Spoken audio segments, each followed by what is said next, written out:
नहीं, बेगर पुत्री के कभी यज्ञ नहीं लगता है। तो सती माता कहने लगी महाराज हाँ, हमको तो चलना चाहिए, ठीक है कोई बात नहीं, लड़ाई हो गई।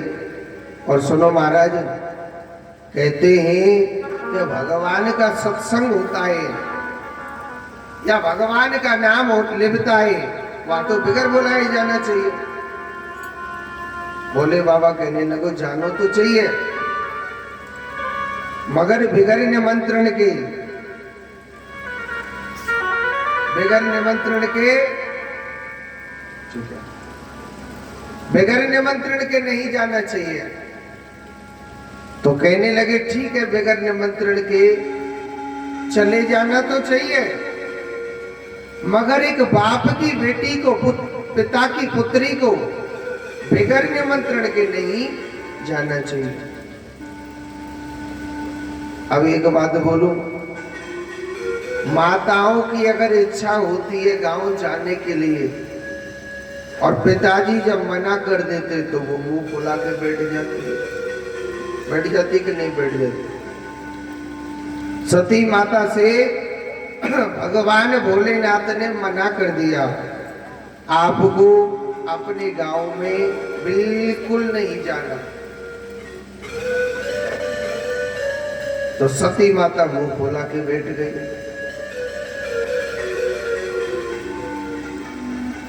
भोले बाबा ने कहा करो, अपना भजन ध्यान करने के लिए चुप बैठ गए थे। सती माता फिर कैलाश पर्वत से जब बाहर आई तो कहने लगी महाराज, क्योंकि सती माता के दिमाग में तो एक ही दृश्य घूम रहा था ना, मैं अपनी माता के पास जाऊंगी तो वहां मेरी बहनें भी आएंगी, सब सहेलियां भी आएंगी और इतने सुंदर यज्ञ से मैं रह जाऊंगी। सती माता कभी घर के अंदर जा रही, कभी घर के बाहर आ रही। कहने लगी प्रभु, कहते हैं जल और कुल मिलने में 1 मिनट नहीं होती है, महाराज आप मुझे भेज दो ना, मैं सब लड़ाई को शांत कर दूंगी। बोले बाबा ने तो नहीं कर दी, मगर सती माता अपने पति की बिगर आज्ञा के चली जाती है। एक बात बताता हूं, जरूर ध्यान से सुनना। नारी को अपने पति की बिगर आज्ञा के कहीं पर भी नहीं जाना चाहिए। जी हाँ, उसका जीवन, उसका सुख, सब कुछ केवल उसका पति होता है। और जिस नारी के पति का अपमान हो जाता है, चाहे वो पिता का ही द्वार क्यों ना हो, उस नारी को कभी नहीं जाना चाहिए। हाँ, जिसका सुहाग का अपमान होता हो। सती माता चले गई, अब देखना आगे की कथा कैसी आती है। सती माता वहां पर जाती है यज्ञ में, तो सती माता बड़ी खुश हो रही थी। अपनी बहनों से कहने लगी कि देख बहन, मैं भी यहाँ पर आई हूं। बहनों ने मुंह टेढ़ा कर लिया, सबने मुंह टेढ़ा कर लिया, पिता ने भी मुंह टेढ़ा कर लिया। सती माता हर क्रोध को पीती जा रही है। थोड़ी बहुत इज्जत करी थी, किसने करी थी? माँ ने करी थी। थोड़ी बहुत इज्जत करी थी तो केवल उसकी माँ ने करी थी।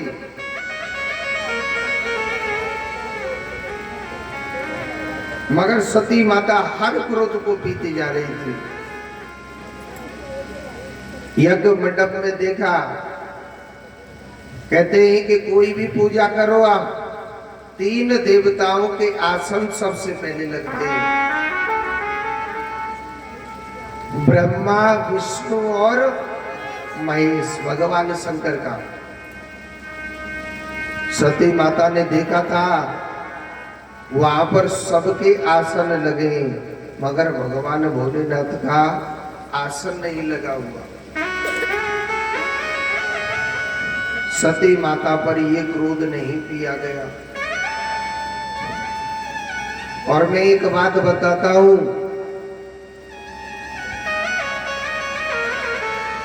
सती माता पर ये क्रोध नहीं किया गया क्योंकि उसके पति का भरी हुई सभा में एक अपमान सा था जो भगवान भोलेनाथ को स्थान नहीं दिया गया। सती माता को बड़ी जोर से गुस्सा आया और ये गुस्सा नहीं पिया गया,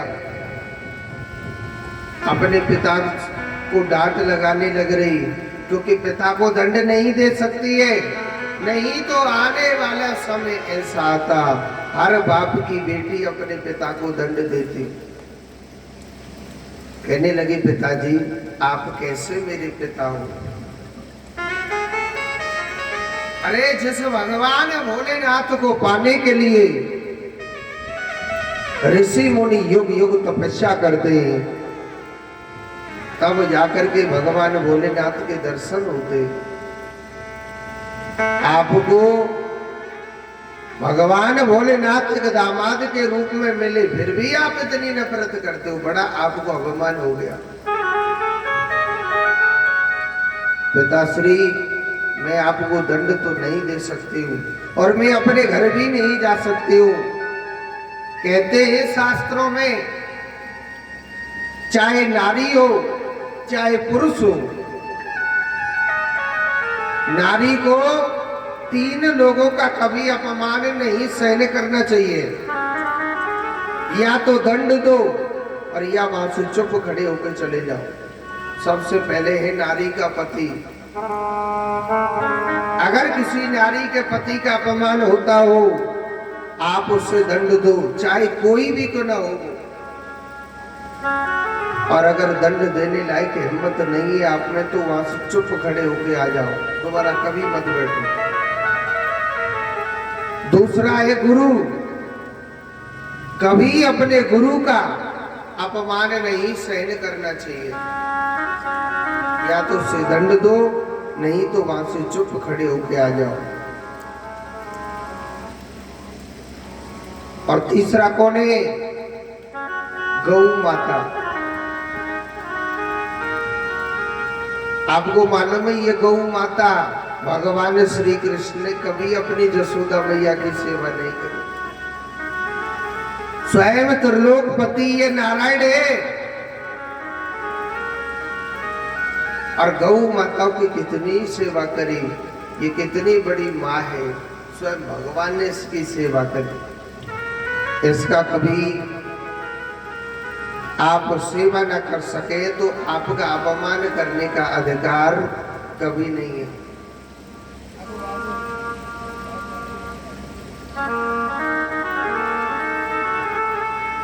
तो देखो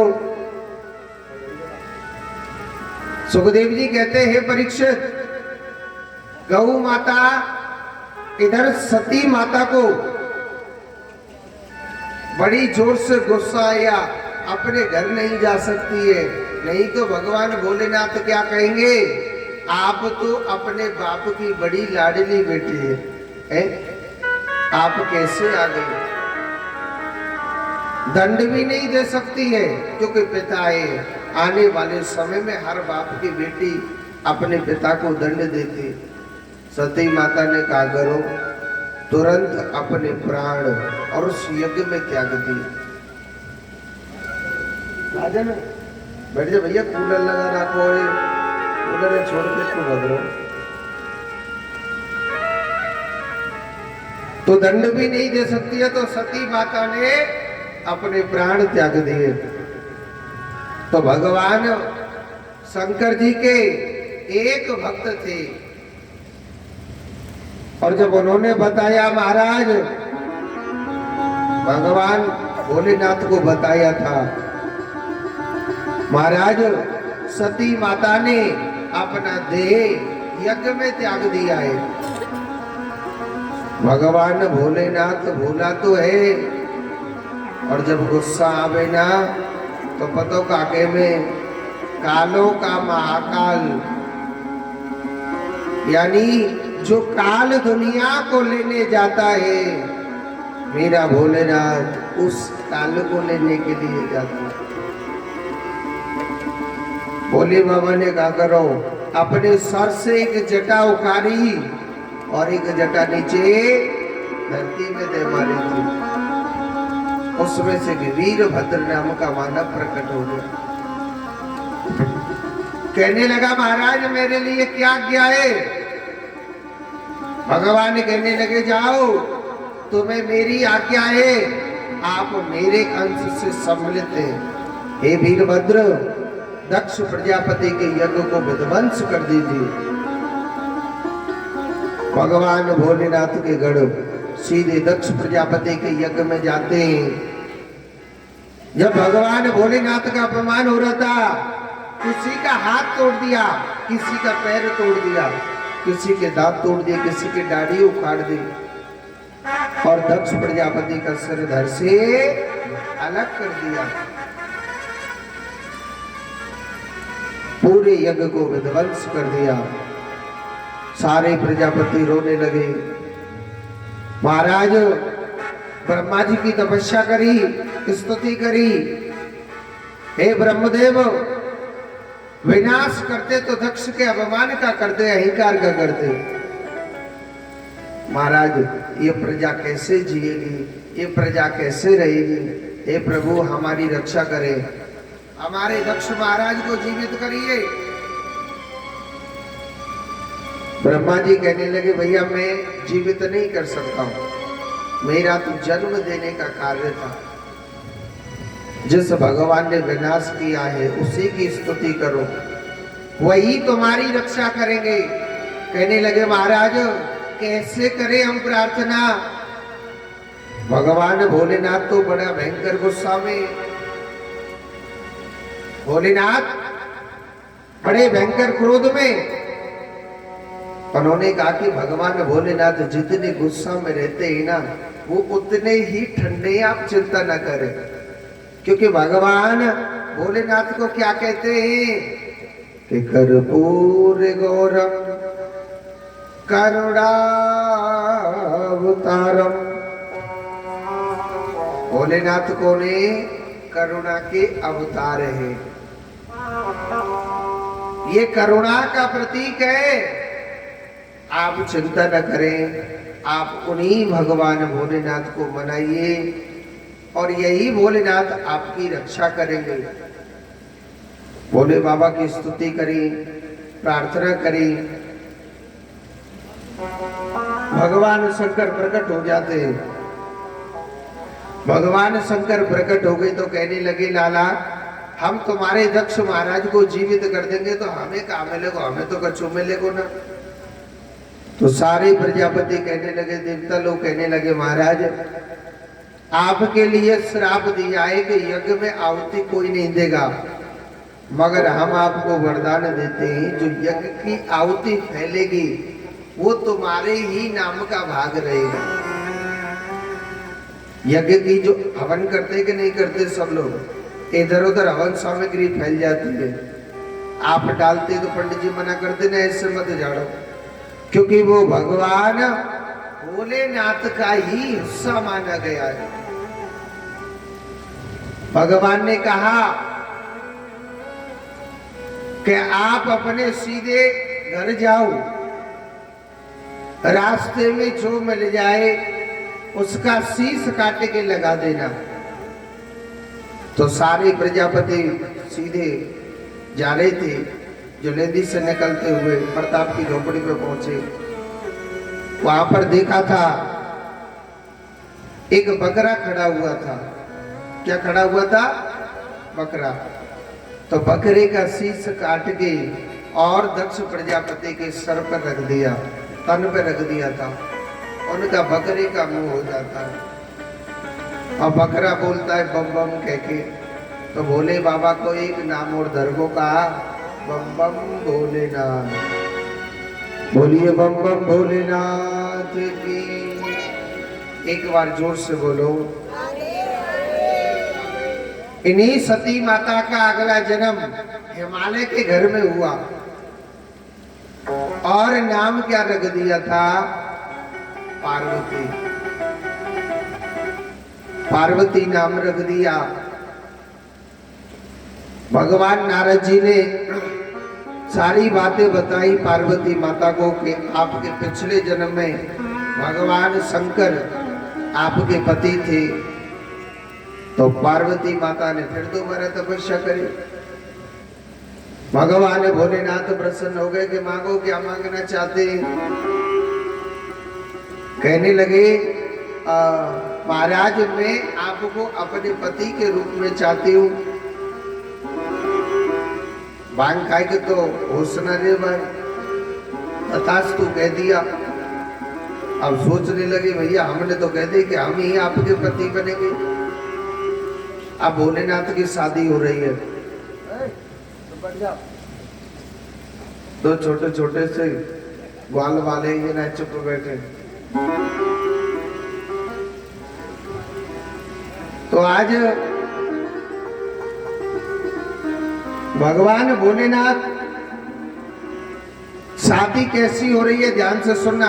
अब देखो भोले बाबा की शादी आ रही है तो शादी वाले दिन आप पता नहीं दुनिया कौन कौन से इतरा पे बहुत है, कौन कौन सी क्रीम ने लगा ले। ब्याह वाले दिन मान के अब ही सजो घर तो कबू नहीं सजेगो। तो भोले बाबा ने कहा मंगवायो। पहले सब देवताओं से निमंत्रण दे दिए, लालाओ मेरी शादी है और सबको आना ही, सबको आना ही मेरी शादी में। और बढ़िया बढ़िया से चटक मटक के कपड़ा पहन के आइए। भोले बाबा ने कहा करो, सब देवताओं से कह दी लालाओ सबने चटक मटक के कपड़ा पहन के आने। तो चटक मटक के कपड़ा पहन के आ रहे। भोले बाबा सवेरे 4 बजे जलती हुई चिता में थे का मंगवाई भस्मी और पूरे शरीर ते लगा ली भोले बाबा ने। यानी शादी वाले दिन में को मोटो मोटो काजल लगा लियो। हाँ जी, एक मुंडों की माला और एक सर्पों की माला, छोटे छोटे सांपों के बना लिए। कहा बाजू बंद और बीछू और कातरन के पहले कुंडल। बीछू जाने कातर एक कीड़ा होता है ना जिसके 40-50 पैर होते हैं। इधर को कर्ण खरोजन कौन सा खरो पे में कंचड़ो है। आज जो भी है समझ जाओ सारे में कंचड़ा। तो बीछू और कंचड़ा के पहले कुंडल। और भोले बाबा ने पूरे अपनी जटाओं में भभूति डाल ली। ब्रह्मा जी के सामने, भगवान नारायण के सामने प्रकट हो गए। कहने लगे महाराज देखियो मैं मलूक लग रहा हूं कि नहीं लग रहा हूं। अब ब्रह्मा जी बराती है, भगवान विष्णु भी बराती है। अब बुराई तो कर ना सके ना, बारात में तो कैसे ले जाएंगे। चाहे बुरो लग चाहे बढ़िया लग, नहीं झुटझुटुक तो बड़ाई करनी पड़ेगी। पहले तो भगवान नारायण मन मन में सोचने लगे जी दारी को शादी वाले दिनों मलुक बन के ना जा रहा। इतना बुरो लग रहा को मैं सुनाऊं बराती घर में ना घुसन दे बेटी बारो। बफर सिस्टम में जाने से पहले हमें भगा दे बराते बावड़े से कांते पकड़ लाए। भोलेनाथ कहने लगे महाराज देखियो कैसा लग रहा हो, मलूक लग रहा हो कि ना लग रहा हो। ब्रह्मा जी कहने लगे महाराज आप हाय राम बहुत सुंदर लग रहे हो। महाराज आप इतने सुंदर लग रहे हो, इतने सुंदर लग रहे हो कि महाराज मोई अंदाज ऐसा लगे बफर सिस्टम तक मुश्किल पहुंचेंगे। गेलते गेले ने भगा दे बेटी वालों। अब बड़ाई करने लगे महाराज आप बहुत सुंदर लग रहे हो।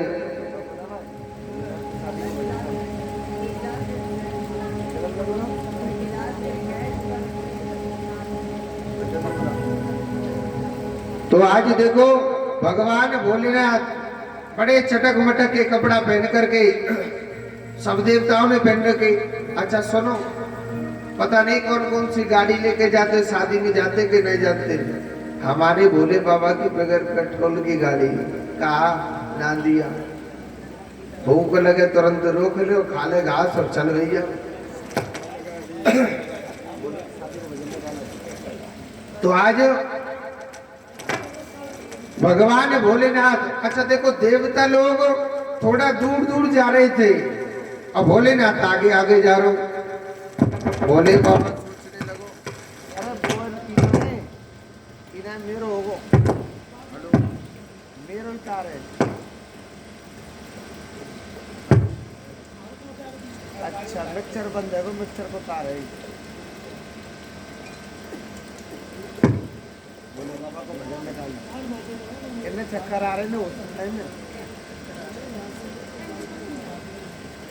माते छिड़ पनी लंगते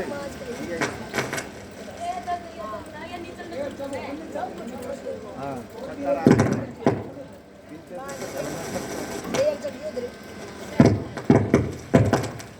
दादा ही बोले कि भक्तों में ताकत आज। बोलिए शंकर भगवान की जय। तो आज देखो भगवान भोलेनाथ जाने लग रहे, तो देवता लोग है ना थोड़ा दूर दूर जा रहे थे और भोले बाबा थोड़े आगे आगे जा रहे। भोले बाबा सोचने लगे लाला कछु न कछु तो धार्मिक आरो, ये देवता लोग हमसे दूर दूर क्यों जा रहे। वो दूर दूर यूं जा रहे थे। कल्लू को बेटी वालों सोचने लगो कि या पागल से गाते पकड़ लाए पीठी में लग पड़ो, तब तो गलते गले भग देंगे वापस। इधर भगवान भोलेनाथ सोचने लगे ये देवता लोग हम अपने आप को पता नहीं इधर क्या समझते। भोले बाबा ने एक निमंत्रण धरती पे भेजो, एक निमंत्रण धरती पर भेजा। जितने भी शमशान घाट बने हुए लालाओ सब आ जाओ जल्दी से जल्दी, तुम्हारे मालिक को ब्याहे जो मत कीजो कि हमको निमंत्रण नहीं मिलो। तो जितने भी भूत प्रेत थे सब भगवान भोलेनाथ के बाराती बन के जा रहे। अच्छा सुनो कैसे बाराती है पतो। काऊ की एक आंखी, काऊ की एक आंख नहीं, अंदाज से चलो। काऊ की 5-5 आंख थी, काऊ को एक पामो, काऊ के 4-4 पाम, और काऊ को एक भी पैर नहीं है। लुढ़क पुढ़क खाता हो जा रहा, किसी का शरीर नहीं है। ऐसो ही है गो दूल्हा और ऐसी है गई दूल्हा की बारात। तो देखो हमारे भोले बाबा की शादी हो रही है, तो नेक नेक सो नाच दीजो, पाप तो लगेगो ना है। बोलिए शंकर भगवान की जय।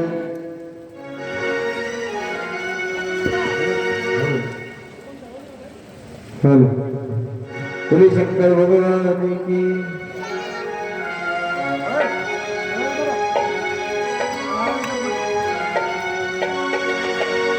तो चली चली रे भोले की बारात हिमाचल नगरी में। नाच लीजिए भोले बाबा की शादी में। भोले की बारात हिमाचल नगरी में। चली चली भोले की बारात हिमाचल नगरी में।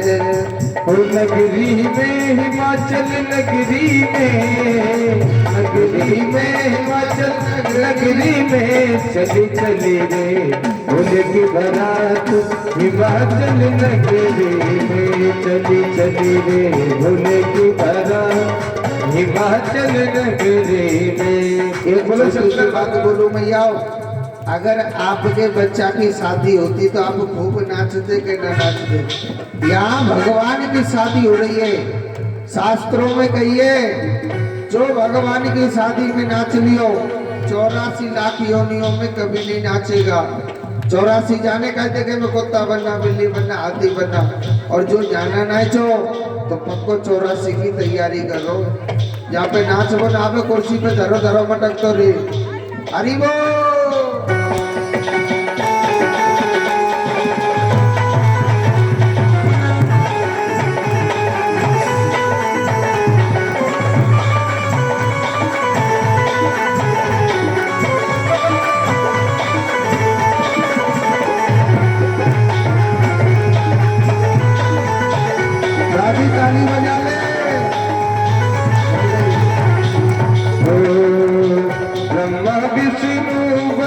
बारात में आए, ब्रह्मा विष्णु बारात में आए, ब्रह्मा विष्णु बारात में आवे, ब्रह्मा विष्णु बारात में आए।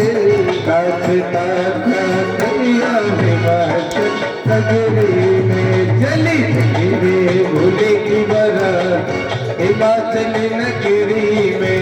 हरि आई रे भोले की बारात हिमाचल नगरी में।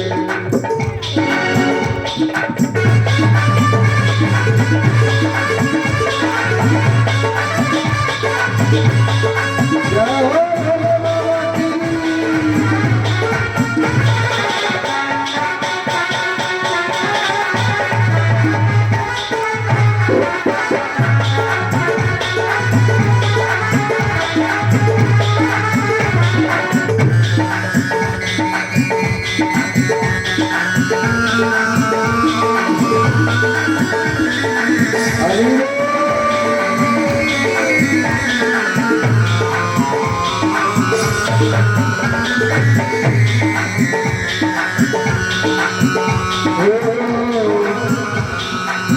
जब बारात नगरी में पहुंची, जब बारात नगरी में पहुंची, नगरी में पहुंची, नगरी में पहुंची, नगरी में पहुंची, नगरी में पहुंचे। सब लोग खड़े हुए भाग हिमाचल नगरी में चली गई रे भोले की बारात हिमाचल नगरी में। बोले शंकर भगवान की।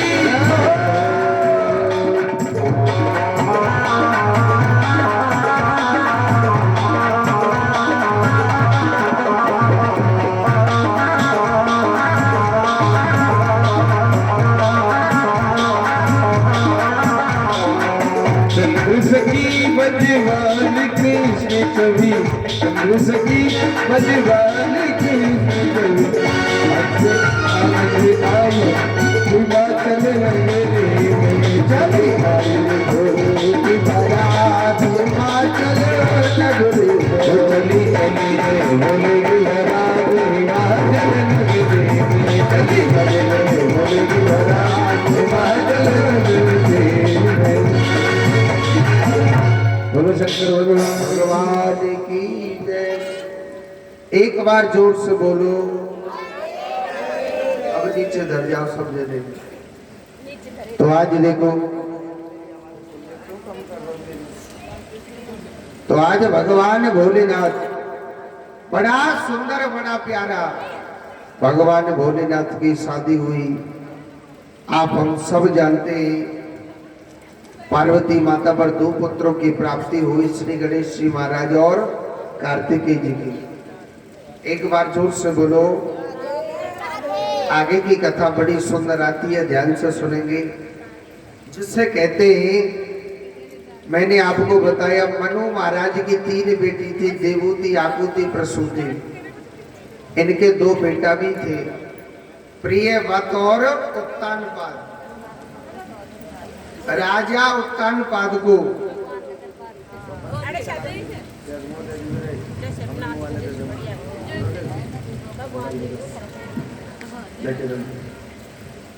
तो कहते हैं राजा उत्तानपाद को उत्तराधिकारी बना दिया गया था। तो उत्तानपाद को जब उत्तराधिकारी बना दिया, सुखदेव जी महाराज कहते हैं, परीक्षित, जब उत्तानपाद को उत्तराधिकारी बना दिया गया, राजा उत्तानपाद भगवान का भजन करते थे, भगवान का चिंतन करते थे। पत्नी का नाम क्या था उनकी का? सुनीति। देखो सुनीति किसे कहते हैं? जो स्त्री अपने धर्म कर्म पर चलने वाली होती है, उस स्त्री को सुनीति कहा जाता है। सुनीति भगवान का भजन करती थी, सुनीति भगवान का चिंतन करती थी। मगर कहते हैं समय बड़ा बलवान होता है। मैंने आपको कल के दिन बताया, इंसान सबसे लड़ सकता है मगर अपने वक्त से नहीं लड़ सकता। नहीं। इंसान सबसे लड़ सकता है मगर अपने वक्त से नहीं लड़ सकता है। वक्त से नहीं लड़ सकता है। राजा उत्तानपाद भगवान का भजन करते थे, भगवान का चिंतन करते थे, मगर राजा उत्तानपाद के पास एक छोटा सा दुख था। और दुख क्या था कि उनकी पत्नी पर कोई संतान नहीं होती थी। तो उनकी पत्नी पर जब कोई संतान नहीं होती तो राजा बड़ा दुखी रहने लगा।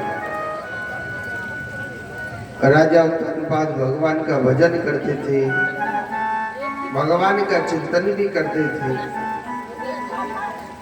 एक दिन क्या होता है,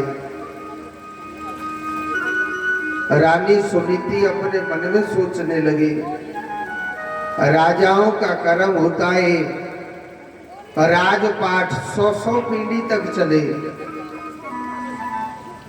मगर हमारा राज्य यही समाप्त हो जाएगा। तो रानी सुनीति अपने पति से कहने लगी कि स्वामी, आप मेरे कहने से आप अपनी दूसरी शादी कर लो। महाराज, राजाओं का कर्म होता है कि राजपाट 100 पीढ़ी तक चले, महाराज हमारा राज्य तो यही समाप्त हो जाएगा। महाराज, मेरे कहने से आप अपनी दूसरी शादी कर लो। राजा उत्तानपाद ने मना किया था। राजा उत्तानपाद ने मना किया कि हे रानी, मैं दूसरी शादी नहीं कर सकता हूं। अरे पता नहीं दूसरी रानी कैसी आ जाए, समय का कोई पता है क्या? रानी, मैं दूसरी शादी नहीं कर सकता हूं। मगर सुनीति जिद बढ़ गई तो राजा उत्तानपाद दूसरी रानी से विवाह करते हैं। दूसरी रानी का नाम क्या था? सुरुचि नाम था।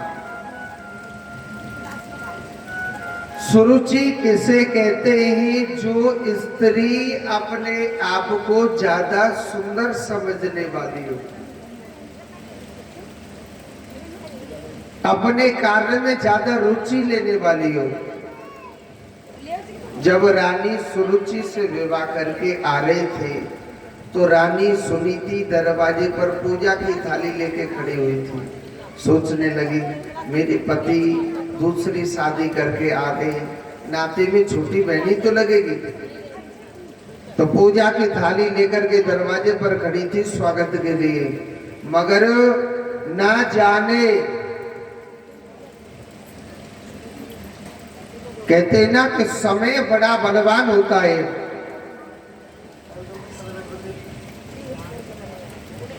ना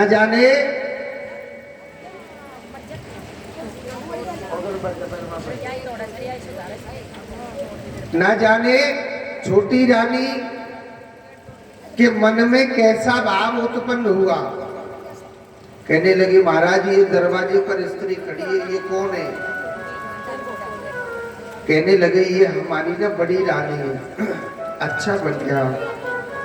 तो फिर महाराज, आपने मुझसे विवाह क्यों किया था?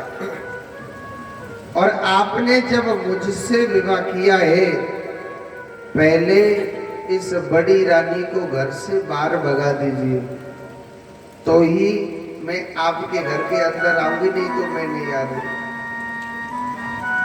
समय की लीला ऐसी बनी, समय की कहानी ऐसी बनी, राजा छोटी रानी के प्रति ऐसा आकर्षित हो गया, अपनी बड़ी रानी को घर से बाहर भगा दिया।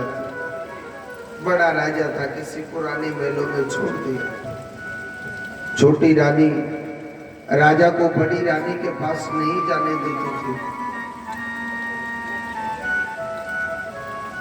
सुनीति के जीवन में ऐसा दुख आया, ऐसी समय ने परीक्षा ली, ऐसी समय ने परीक्षा ली थी कि सुनीति के जीवन में अनन्य प्रकार का दुख आया था। मैंने आपको बताया, स्त्री का पति ही सुख होता है, पति ही दुख होता है।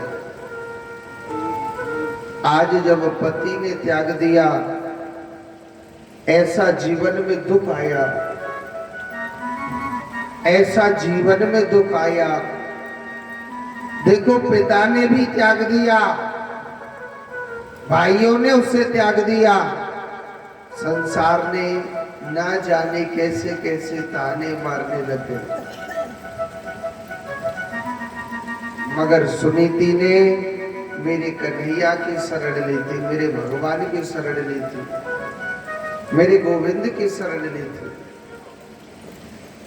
हर पल हर घड़ी मेरे गोविंद का चिंतन करती रहती थी। 24 घंटे मेरे प्रभु के नाम का चिंतन किया करती थी। सुनीति ने शरण भगवान की ली थी। भगवान की जब शरण ली, परमात्मा की जब शरण ली, धीरे धीरे मैंने आपको बताया था कि भगवान का नाम हर किसी के भाग्य में नहीं होता है। भगवान का नाम, भगवान की कथा हर किसी के भाग्य में नहीं होती है। और जो भागवत कथा सुनता है उसे ये चिंतन करना चाहिए कि हे गोपाल, हे माधव, हे कन्हैया, मैंने ऐसा कौन सा कर्म किया है, ऐसा कौन सा पुण्य किया है कि मैं आपकी कथा श्रवण करने लग रहा हूं। भगवान का नाम भाग्यवान सुनता है।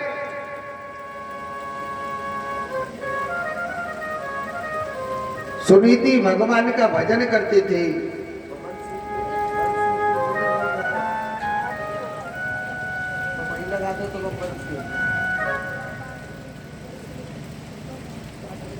भगवान का नाम, भगवान की कथा हर कोई नहीं सुनता है, वो किस्मत वाला होता है। सुनीति धीरे धीरे भजन करने लग गई, भगवान की शरण ली और धीरे धीरे भगवान की कृपा से उससे सत्संग मिल गया। संत देखते थे सुनीति को, संत सुनीति को देखा करते थे कि भगवान के सत्संग में आती थी, वो हमेशा मुस्कुराती रहती थी। क्या करती रहती थी? मुस्कुराती रहती थी। एक दिन संतों ने उसके चरित्र को देखा और कहने लगे कि हे सुनीति, तेरे जीवन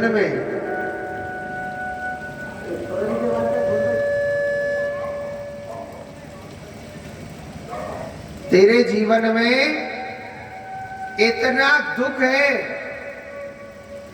सुनीति, तेरे जीवन में इतना दुख है, इतना कष्ट है, फिर भी तू मुस्कुराती रहती है, क्यों? हे सुनीति, तेरे पास इतना कष्ट है, फिर भी तू मुस्कुराती रहती है, क्यों?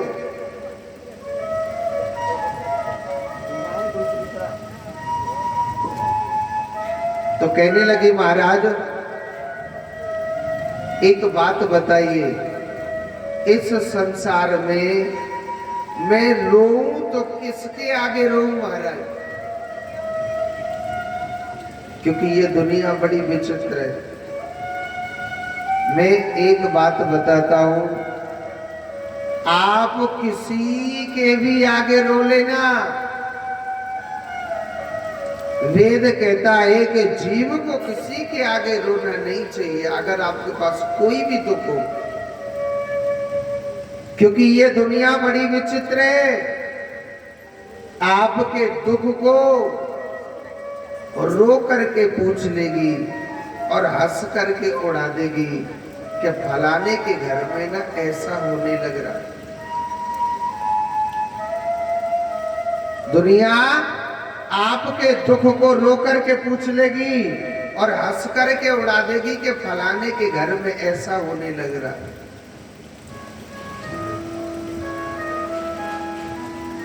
इस संसार में जीव को किसी के आगे रोना नहीं चाहिए। ये दुनिया आपके दुख को रो करके पूछेगी और हंस करके उड़ा देगी कि फलाने के घर में ऐसा हो। सुनीति रोती थी किसके आगे? भगवान के आगे। अपना दुख सुनाती तो गोविंद को सुनाती थी। रोती थी तो केवल गोविंद के आगे रोती थी। संत कहने लगे सुनीति आपके दुख को हम जानते हैं, ऐसी बात नहीं जानते। सुनीति आज हम तुम्हारी भक्ति से अति प्रसन्न है, मांग लो जो मांगोगी। सुनीति कहने लगी महाराज मैं आपसे क्या मांगू? महाराज मैं आपसे क्या मांगू? अरे जब मेरे जीवन साथी ने ही मेरा साथ छोड़ दिया, महाराज मैं क्या मांगू? मुझे कुछ नहीं चाहिए। संत कहने लगे सुनीति हम तुम्हारे दुख को जानते हैं। सुनीति कहने लगे महाराज अगर मेरे दुख को जानते हो ऐसा वरदान दे दो, जल्दी से जल्दी मैं अपने कृष्ण के द्वार पर पहुंच जाऊं। मुझे संसार में नहीं रहना, ये झूठी दुनिया है। संत कहने लगे सुनीति ये हमारी जीवन की जो जिंदगी मिली है ना 4 दिन की है, और ये बात आप पक्का लिख के रख लेना। ये 4 दिन है आपके पास, चाहे पैसे कमा लो, चाहे किसी की बद्दुआ ले लो, चाहे किसी की दुआ ले लो, और चाहे आप अपने हाथ से जो भी दान पुण्य करना है कर लो। 4 दिन के बाद कछुना है, कितनो जमा कर ली जाओ, कितना भी कुछ कर लेना, क्या काया तक न ले जा बगो।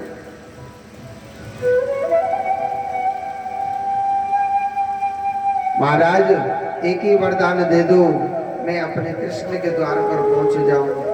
तो संतों ने क्या जवाब दिया सुनीति ये 4 दिन कोई अपने बेटा के सहारे से जी रहा है, कोई अपने बेटा के सहारे से जी रहा है, कोई पोता के सहारे से जी रहा है, कोई किसी के सहारे से जी रहा है। जीना तो पड़ेगा ही, जीना तो पड़ेगा। मगर सुनीति जब बेटा की कहा तो सुनीति कहने लगी महाराज एक वरदान और दे दो ना। क्या? महाराज मेरे पति ने ना दूसरी शादी करी। महाराज ऐसा आशीर्वाद दो कि उस रानी पर बेटा होना चाहिए। संत सोचने लगे हे सुनीति तेरा हृदय कितना कोमल है। जिस छोटी रानी ने बड़ी रानी को घर से बेघर कर दिया, और वो बड़ी रानी कैसी है, छोटी के घर को बसाने के लिए सोच रही है। वेद कहता है अगर कोई हमारे लिए बुरा कर रहा है तुम मत करो, वो सब दंड देगा, ये मत सोचना। भगवान बाद में न्याय करता है। भगवान के द्वार पर थोड़ी सी देर है, अंधेर नहीं है। कोई किसी की आत्माओं को काट लेता है, पैसे लूट लेता है, कोई कुछ कर लेता है, कहते ना कि बाद में देखा जाएगा, जो करे आज कर लो। बाद तो बहुत दूर है, सोची जाए। वो बाद कल से ही कहते हैं, ज्यादा दिन नहीं लगता है, यही भोगना पड़ता है, कोई भी क्यों ना हो। जस करनी तस भोगवता था। जो मनुष्य जिस प्रकार का कर्म करता है वो यही इसी जन्म में इसी समय भोग करके जाता है।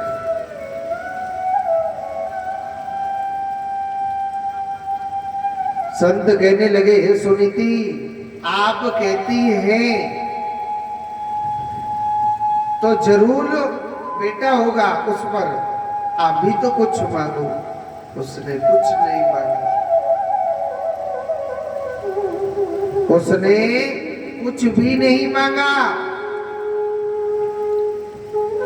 सुनीति कहने लगी, महाराज मुझे कुछ भी नहीं चाहिए, और बिन मांगे भगवान इतना दे देता है कि जीव सोच भी नहीं सकता है। जीव सोच भी नहीं सकता है। संत कहने लगे, सुनीति आप कुछ नहीं मांगते हो ना, मगर हम आपको वरदान देते हैं।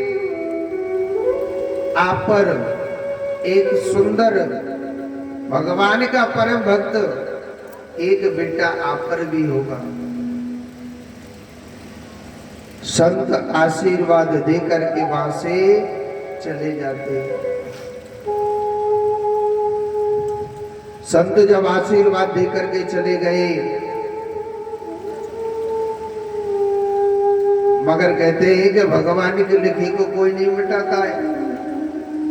जब समय पलटता है तो पता नहीं चलता है। भिखारी राजा बन जाता है और राजा भिखारी हो जाता है, क्योंकि मेरे कन्हैया की ये समय की हवा है। एक बात मैं आपको रोज बताता हूं, ये मत सोचना ये बुरा वक्त फलाने के साथ में आ रहा है, मेरे साथ कभी नहीं आएगा। ये समय की हवा है, ये पता नहीं किधर को चल दे। ये समय की हवा होती है। आज तेरे साथ बुरा वक्त है, कल मेरे साथ भी आएगा, आना जरूर है। क्योंकि भगवान कहते हैं, लाला सुख के पीछे दुख है और दुख के पीछे सुख है। दुख आया है तो सुख भी आएगा। विश्वास करना, मेरा गोविंद कभी किसी को गिरने नहीं देता है। गिरता है तो उठाता भी है, और उठाए वो एक बार गिरेगा। भगवान जरूर दिखाता हर चीज में।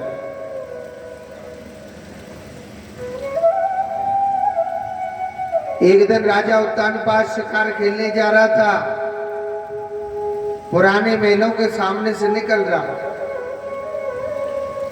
उस महलों के सामने भयंकर तूफान आ गया, राजा डर गया और पुराने महलों में प्रवेश कर गया, और पूरी रात बड़ी रानी के ही पास रहा था।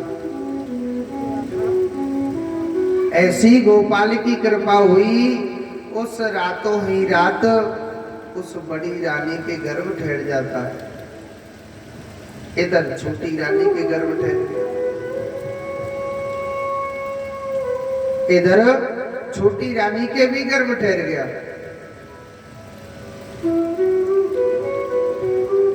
9 महीने पूर्ण हुए।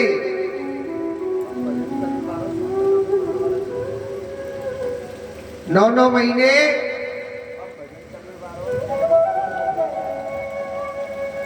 9 महीने पूर्ण हुए थे, और दोनों रानियों पर एक एक पुत्र की प्राप्ति हुई थी।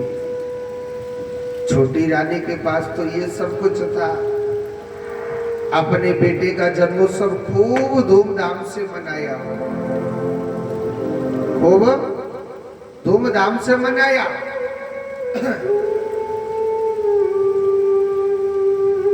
और खूब धूमधाम से मनाया। बेटे का नाम क्या रखवाया? उत्तम। और बड़ी रानी के पास तो कछुआ ना हो जी। मेरे कान्हा का कीर्तन किया, भगवान का भजन किया और संत नाम निकाल के पहले ही चले गए थे। नाम क्या रख दिया? ध्रुव। बोलिए ध्रुव जी महाराज की जय। छोटा सा ध्रुव बड़ा सुंदर लग रहा है, बड़ा प्यारा लग रहा है ध्रुव जी महाराज। ध्रुव जी महाराज धीरे धीरे 4.5 वर्ष का हो गया। पुरुष का मोबाइल 4.5 वर्ष का हो गया था। तो ध्रुव जी महाराज जब 4.5 वर्ष के हो गए, राजा को रानी कभी नहीं भेजती थी बड़ी रानी के बच्चे को। रानी सोचने लगी, राजा सोचने लगा, मैंने कभी छोटी रानी के बच्चे को नहीं खिलाया आज तक। जब 4.5 वर्ष का हो गया था तो देखा था राजा ने अपने बच्चे को, ममता झलकने लग गई। बड़े प्यार से कहने लगा, अरे ओ बेटा लाला, अरे ओ ध्रुव, आओ ना, देखो मैं अपनी मैया की गोदी में ना रोज खेलो। मैं अपनी मैया की गोदी में रोज खेलो। मैं कभी अपने पिता की गोदी में नहीं खेला।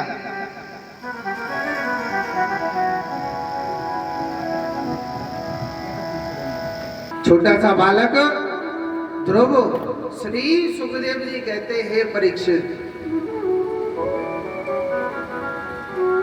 छोटा सा बालक ध्रुव बड़ा सुंदर लग रहा था। बड़े भाव से, बड़े प्रेम से राजा उत्तानपाद कहने लगे, अरे ओ बेटा लाला ध्रुव, आओ ना मेरे पास, देखो मैं तुम्हारा पिता हूं, आई ना मेरी गोदी में। बड़े भाव से बुलाने लगे, बेटा ध्रुव मैं तुम्हारा पिता हूं। 4.5 वर्ष का बच्चा, नन्हे नन्हे पैर है, दौड़ा दौड़ा जाने लग रहा है। और छोटा सा बालक जब दौड़ा दौड़ा जाने लग रहा है, पिताजी पिताजी करता हुआ, सुखदेव जी महाराज कहते हैं, परीक्षित, न जाने छोटी रानी कहां से आ गई। राजा उत्तानपाद ने अपने ध्रुव को उठाया, अपने हृदय से लगा लिया था, मगर छोटी रानी ऐसी आई, तेरा संसार में कोई भी पता नहीं है, तू तो अभागा है। रोता बिलखता हुआ बच्चा अपनी मैया के पास पहुंचा, अपनी मैया से एक ही शब्द पूछा, माँ तू मुझे एक बात बता, माँ मेरो या संसार में पिता कौन है? मैया मुझे बताना, मेरो या दुनिया में पिता कौन है? मैया सोचने लगी, पता नहीं मेरा बच्चा जन क्यों रो रहा है। अब मैया सोचने लगी, कैसे बोल दूं कि तेरा बाप उत्तानपाद है, क्योंकि वो बुलाता ही नहीं, क्योंकि भगवान बड़ी बड़ी परीक्षा लेता है। ये मुरली वाला ना बड़ी विचित्र परीक्षा लेता है, घोर गरीबी में। हाँ, गरीबी में भगवान बड़ी बड़ी परीक्षा लेता है। कहने लगी, बेटा तेरे जो पिता है ना, वो ना भगवान नारायण है। कौन है? भगवान नारायण। मैया मुझे ये बताना, वो नारायण कहाँ मिलेगा? कैसी वो माँ है सोचो। कहने लगी वो पिता हर किसी को नहीं मिलता है, हर किसी को नहीं मिलता है। हमारे पास कुछ नहीं है, और अगर तू पाना चाहता है ना, जा बिया वाले जंगल में तपस्या कर, भजन कर, तब मिलेगा। ऐसे नहीं मिलता हर किसी को वो। उस बच्चे ने वही प्रतिज्ञा की, माँ मैं तेरे काजे मुंह तभी दिखाऊंगा जब तक उस पिता की गोदी में खेल के नहीं आऊंगा, जब तक मैं उसकी गोदी में बैठ करके नहीं आऊंगा। वचन दे करके अपनी माँ को चल दिया। आज की माँ कैसी है? अगर कोई बच्चा भगवान के मंदिर में जाता है या भगवान की पूजा करता है, आज की माँ रोकती है अपने बच्चों को। कल बताया ना, आज की माँ कैसी हो गई? बेटा आप सोते पढ़ो, जगते पढ़ो, खाते पढ़ो, चलते पढ़ो, पढ़ते रहिए। आज की ऐसी पढ़ी लिखी समाज हो गई जिनके माँ बाप रोडों पर पड़े पड़े दुख भोग रहे, वो संतान कभी नहीं पूछती है पिताजी आपकी क्या कष्ट है, पिताजी आपके क्या दुख है। कल बताया कि नहीं बताया? वेद क्या कहता है? जिस बेटा ने, जिस बहू ने अपने माँ बाप की, अपने सास ससुर की सेवा करी है, तुम्हारी संतान जरूर जरूर जरूर सेवा करेगी। अरे तुमने ही किसी की सेवा न करी, ये मेरी बात लिख करके रख लेना। अगर तुम्हारी संतान सेवा कर दे तो मेरी गारंटी है, चाहे आप कितनी भी भागवत सुनो, रामायण सुनो, गीता सुनो, चाहे गंगा जी नहाओ, चाहे 4 धाम की यात्रा करो, कर्म सबसे बड़ा प्रधान है। अगर तुम्हारे घर के देवता रूठे हुए हैं, तुम गंगा जी नहाते हो या 4 धाम की यात्रा करते हो, कभी फल नहीं मिलता है। भगवान कहता है वैसे ही पानी से नहा रहा है, गंगा वहां नहीं है, गंगा तेरे घर में है, भागवत तेरे घर में है, गीता तेरे घर में है। अरे उस गीता पर ध्यान न दिया, कितनी भागवत सुन लीजो, कभी भगवान भलो करवे वालो नहीं। और एक बात मेरी लिख लेना, बहुत लोग कहते हैं महाराज हमारे पिता क्रोधी है, या हमारी सास गुस्सा वाली है, या पागल है, या ऐसी है। एक बात बोलो, इस समय इतना पढ़ा लिखा आता जा रहा है, इतना पढ़ा लिखा आता जा रहा है, जब तू मां पहुंचेगो ना, जब तेरी संतान भी तुझे पागल कहेगी। लिख के रख लेना। वेद कहता है अगर तूने किसी का पागलपन सहा है तो तेरी संतान भी तेरे पागलपन को सह लेगी। अगर तूने भी किसी का गुस्सा सहा है तो तेरे गुस्सा को भी जरूर सहने वाले होंगे तेरी संतान। अरे तेरे काऊ को गुस्सा ना सहो तो दारी के तेरे भी कोई गुस्सा न सहन करे। जिया कर्म प्रधान विश्व रचना जो जस करही तस फल चाहि। जो जैसा करता है उसी प्रकार का उसे फल मिलता है, कोई भी क्यों ना हो। आज छोटा सा बालक, एक बात छोटी सी मैं बताता हूं, आप अपने बच्चों के आगे माँ बाप की, अपने सास ससुर की सेवा करेंगे तुम्हारी संतान देखा देख तुम्हारी भी सेवा करेंगे।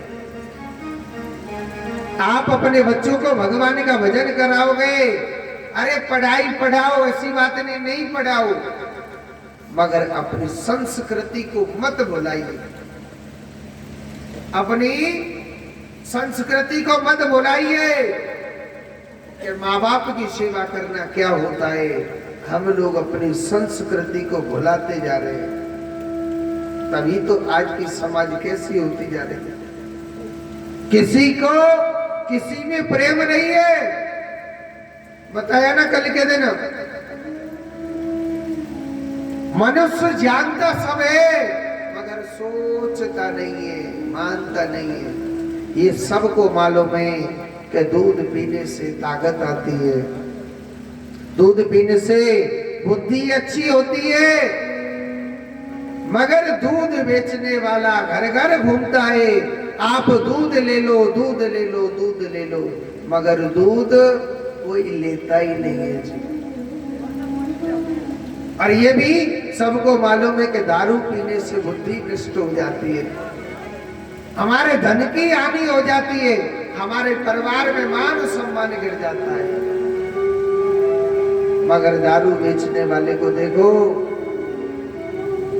दारू बेचने वाले को देखो, एक दुकान पर बैठ करके बेच रहा है और वहां लाइन नहीं टूट रही। क्या कह रहे महाराज, समय खराब आ गया। समय खराब नहीं आया, समय कह नहीं रहा कि दूध छोड़ तू दारू पी। समय कहता है क्या, समय खराब नहीं, हमारी सोच खराब हो गई। ये सबको मालूम है कि भगवान की कथा सुनने से, भगवान का नाम सुनने से हमारे घर में सुख शांति होती है, हमारे घर का कलह कलेश कट जाता है, हमारे घर में बरकत होने लग जाती है। मगर यहाँ देखो, किसी के पास टाइम ही नहीं है साहब, किसी के पास टाइम नहीं है। और यह लेडीज नाचने का प्रोग्राम होता है, इतनी भीड़ लग जाती है, हाय राम, सब लोग कहते हैं हाय राम, हमको तो पता ही नहीं 4 दिन पहले आ जाते। यहाँ सपना चौधरी आ रही है, फलानी चौधरी आ रही है, क्या कहते हैं महाराज, समय खराब आ गया। समय खराब नहीं, हमारी सोच खराब हो गई, समय खराब नहीं हुआ। मनुष्य जैसा कर्म करता जा रहा है, राम के नाम पर जीव को टाइम नहीं है, विश्वास नहीं है।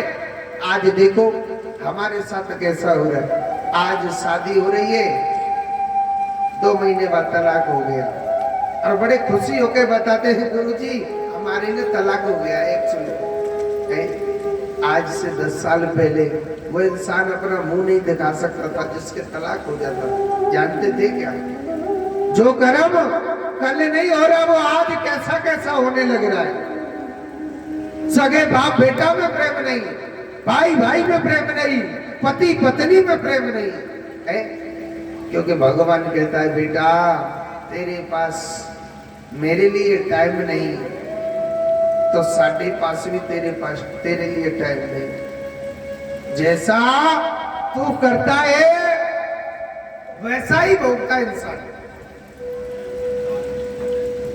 आज छोटा सा बालक चल दिया भगवान को पाने के लिए,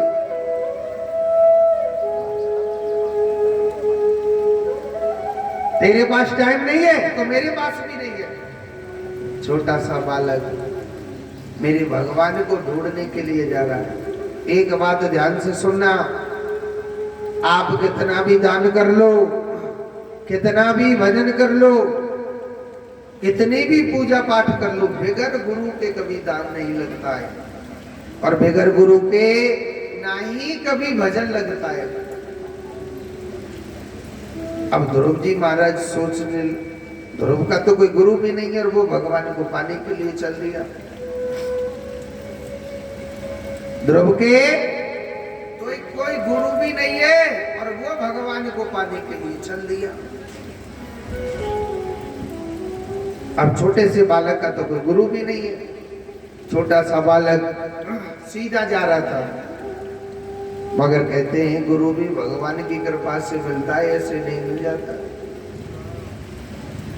बियाबान जंगल में नारद जी आने लग रहे थे सामने से, ध्रुव जी महाराज कहने लगे अरे ओ लाला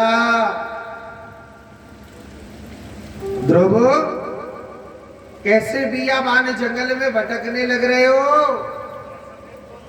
हे ध्रुव, क्या बात है मुझे बताओ ना। ध्रुव कहने लगा, बाबा मैं इस बियाबान जंगल में भगवान को ढूंढने लग रहा हूं। मैं इस बियाबान जंगल में भगवान को ढूंढने लग रहा हूं। अच्छा, हाँ तो बेटा, भगवान क्या ऐसे मिल जाएगा? भगवान क्या ऐसे ही मिल जाएगा क्या? बियाबान जंगल में थोड़ी बैठा है भगवान। आंखों से नीर बह रहा था, हृदय में भगवान को पाने की लगन थी। बाबा, मैं अपने भगवान को ढूंढने लग रहा हूं, मैं अपने परमात्मा को ढूंढने लग रहा हूं। बेटा, भगवान इससे नहीं मिलता है। तो ये सुनो, नारद जी ना ध्रुव को डराने लग रहे। बेटा, इस बियाबान जंगल में दारी के मोटे मोटे शेर घूम रहे, तुझे खा जाएंगे। ध्रुव ने कितनी सुंदर बात कही। अरे बाबा, एक बात सोच के सोचो, इस दुनिया में कौन किसे नहीं खा रहा है? इस दुनिया में कौन किसे नहीं खा रहा? भाई को देखो, चाहे मित्र को देखो, चाहे पुत्र को देखो, चाहे पत्नी को देखो, ये लुटेरी दुनिया है जी, सब सबको खाने लग रहे। बाबा, जो तिल तिल करके खाता है ना, बड़ा कष्ट होता है। अरे कोई एक बार खा लेगो तो पेट तो भरेगो है? बाबा, एक बार खा लेगो पेट तो भरेगो? पेट तो भरेगा किसी का, एक बार खा लेगो। ध्रुव जी महाराज कहने लगे, बाबा अरे मरना किसे नहीं है, सबको मरना है। अटल सत्य है मृत्यु, आया है सो जाएगा, राजा रंग फकीर। कोई सिंहासन चढ़ चला, कोई बधा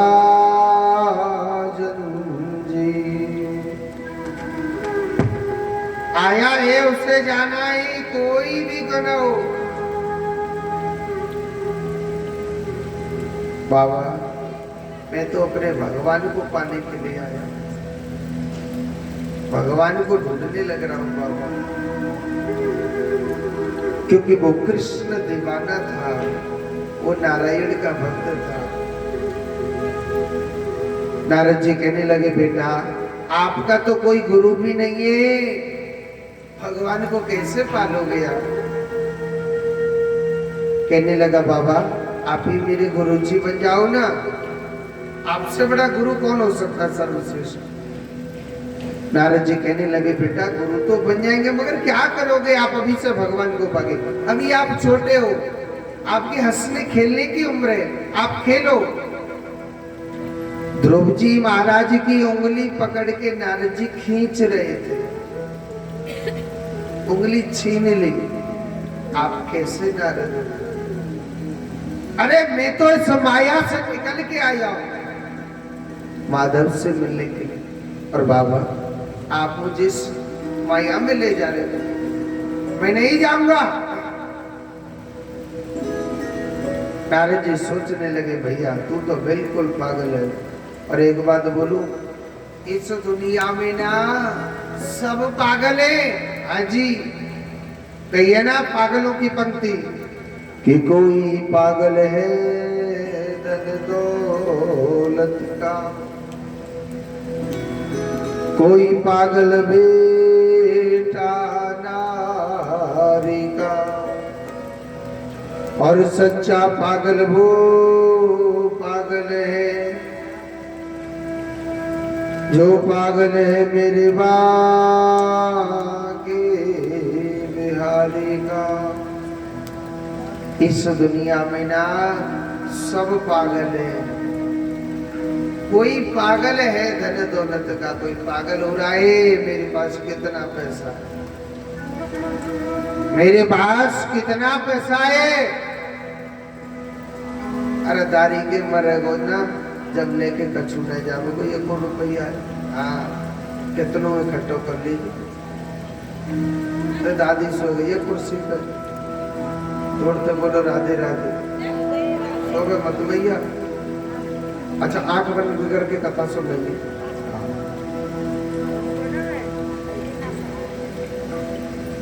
कोई पागल है धन दौलत का और कोई पागल बेटा नारी का।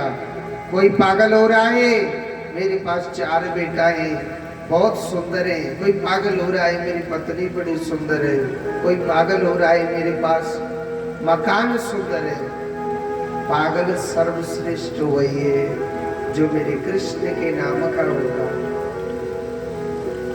जो मेरे गोविंद के नाम का होता है।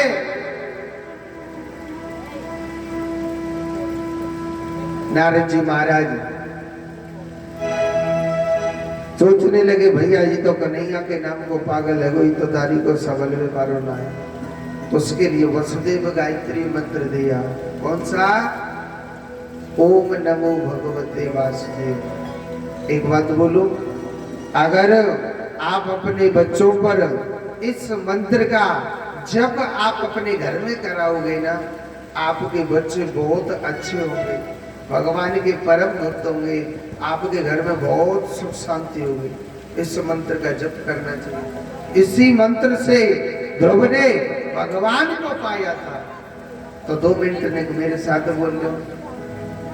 और ओम नमो भगवते वासुदेवाय बोलो। तो कुर्सी पर धरी धरी इतरा नहीं मैया पर मोड़े तो नहीं बोल रही। बोलो सभी ओम नमो भगवते वासुदेवाय। ओम नमो भगवते वासुदेवाय। तो कौन ने कह बोलो ओम नमो भगवते वासुदेवाय। पीछे वाली भैया तुम तो चुप धरी है, तुम बोलने का। और ओम नमो भगवते वासुदेवाय। नमो भगवते वासुदेवाय। वासुदेवाय मेरो नंद नंदना। वासुदेवाय मेरो नंद नंदना। ओम नमो वासुदेवाय। ओम नमो भगवते वासुदेवाय। वासुदेवाय मेरो नंद नंदनाय। प्रभु जी की लाज राखी वासुदेवाय। ओम नमो भगवते वासुदेवाय। और राजन जी की लाज राखी ओम नमो भगवते वासुदेवाय। ओम नमो भगवते वासुदेवाय। वासुदेवाय। बोलिए नारायण भगवान की। एक बार जोर से बोलो, एक बार और बोलना पड़ेगा। इस मंत्र से ध्रुव जी महाराज ने बड़ी कठोर तपस्या करी। ऐसी तपस्या करी मेरे प्रभु नारायण की, 1 महीने तक फल खा खा करके तपस्या करी। दूसरे महीने में वो फल खाना छोड़ दिया।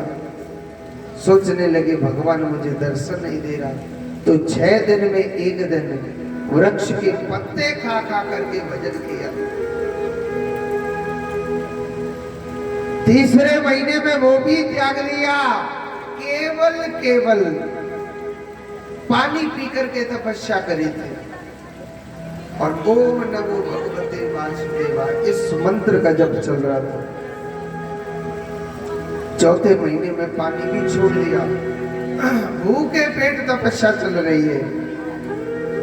5वें महीने में और छठवें महीने में तो ध्रुव ने अपनी सांस तक बंद कर दी थी। अपनी सांस तक बंद कर दी ध्रुव ने, ऐसी कठोर तपस्या कर रहा था। देवताओं की सांसें बंद हो गई, दौड़े दौड़े गई भगवान के पास। हे प्रभु त्राहि माम, प्रभु हमारी रक्षा कीजिए। भगवान हमारे सांस रुक रही है, हमारे प्राण अवरुद्ध हो रहे। भगवान कहने लगे, हे भक्तों, हे देवताओं, आप चुप हो जाइए। मेरा एक छोटा सा भक्त है, वो बड़ी कठोर तपस्या कर रहा है। भगवान से देवता लोग कहने लगे, महाराज आप क्यों नहीं दर्शन दे रहे? आपसे ऐसा क्या मांगना चाहता है वो? भगवान कहने लगे, कुछ भी नहीं मांग रहा, वो तो केवल मेरे दर्शन का भूखा है। हे प्रभु आप चाहो ना। भगवान नंगे ही पैर दौड़े चले जा रहे हैं और चतुर्भुज रूपधारी भगवान सामने प्रकट हो गए थे। बोलिए नारायण भगवान। भगवान कहने लगे, हे ध्रुव अपनी आंखें खोल, देख मैं भगवान तेरे सामने खड़ा हुआ हूं। ध्रुव नहीं खोल रहा। ध्रुव सोचने लगा, कोई मुझे पागल बना रहा है। भगवान ना 4 हाथ वाला होता है, वो मेरे दिल में बैठा हुआ है। 4.5 बरस का बच्चा ऐसा पागल हो गया था, जिसका कंठ भजन कर कर के सूख जाता है। भगवान कहने लगे, बेटा ध्रुव अपनी आंखें खोल। ध्रुव आंखें नहीं खोल रहा। भगवान को बहुत देर हो गई थी खड़े खड़े। भगवान ने सोचने लगा, इसके हृदय में चतुर्भुज रूप मेरा बैठा हुआ है। भगवान ने शंख उसके कंठ से लगाया था, हरा भरा कर दिया। जो चतुर्भुज रूपधारी भगवान की झांकी उसके हृदय में बैठी थी। भगवान ने क्या किया, अपनी माया से उस चतुर्भुज रूपधारी झांकी को भगवान ने अलग किया था। ध्रुव घबराने लगा। जो 4 हाथ वाला भगवान मेरे दिल में बैठा था, वो कहां चला गया? आंखें खोल करके देखा, वही चतुर्भुज रूपधारी भगवान सामने खड़ा हुआ है। भगवान का कितना सुंदर रूप है। शंख चक्रम सगरेट कुंडलम सपीत वस्त्रम सरसीरुक्षणम संगार वृक्ष स्तनको भक्ष्यामि नमामि विष्णु शिरसा चतुर्भुजम् सशंक चक्रम सकृत कुंडलम। बड़ी सुंदर स्तुति करी। जिस भगवान के हाथ में शंख चक्र पद्म गदा लगे, वृंदावन बिहारी वो कितना सुंदर लग रहा है। भगवान के घुंघराले घुंघराले बाल हैं, मेरे प्रभु बड़े सुंदर लग रहे हैं। भगवान के पीले वस्त्र हैं, भगवान के कंठ में वैजंती माला डरी हुई है। भगवान का कितना दिव्य अलौकिक रूप है मेरे प्रभु। भगवान कहने लगे, हे भक्त कुछ मांगो ना, कुछ मांगो ना, मैं भगवान तेरे सामने खड़ा हुआ हूं। मैं भगवान तेरे सामने खड़ा हुआ, मांग लेना। अरे जैसे भगवान मिल गया, वो क्या मांगेगा? एक बात बताओ, धन बड़ा होता है या धन का मालिक बड़ा होता है? धन का मालिक होता है कि नहीं? अरे जिसे मालिक मिल गया वो संसार में क्या मांगेगा? उसने कुछ भी नहीं मांगा, सिर्फ एक ही बात कहने लगा, हे भगवान। दुनिया कहती है कि भगवान ऐसा होता है, भगवान वैसा होता है। हे विधाता, मैंने तुझे कभी नहीं देखा था, आज तेरी झांकी को देख रहा हूँ, बड़ी सुंदर लग रही। उमड़ी आई मेरी आंखें, देख कर अपने काना को, देख कर अपने काना को। हुई रोशन मेरी गलियां, हुई रोशन मेरी गलियां, मेरे सरकार आए हैं। सजा दो कर तो गुलशन साओ, मेरे सरकार आए हैं। मेरे सरकार आए, मेरे सरकार आए हैं, मेरे सरकार आए। सजा दो घर को गुलशन साओ, सजा दो घर। मेरे को तो ऐसा लग रहा है जैसे कोई गैस खत्म हो गई रसोई में, जो सब ऐसे टेंशन में बैठे, दोनों हाथों से ताली बजाते रहो मीठी मीठी। सजा तो गुलशन साओ, मेरे सरकार आए हैं। सजा तो गुलशन साओ, मेरे सरकार आए हैं।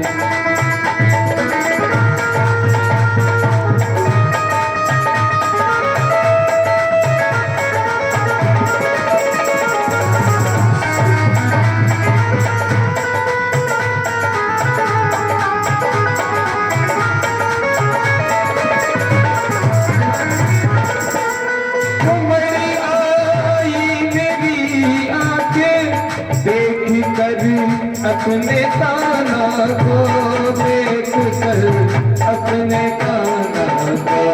हुई रोशन मेरी गलियां, हुई रोशन मेरी गलियां, तेरे सरकार आए हैं। सजा दो घर को गुलशन साओ, मेरे सरकार आए हैं।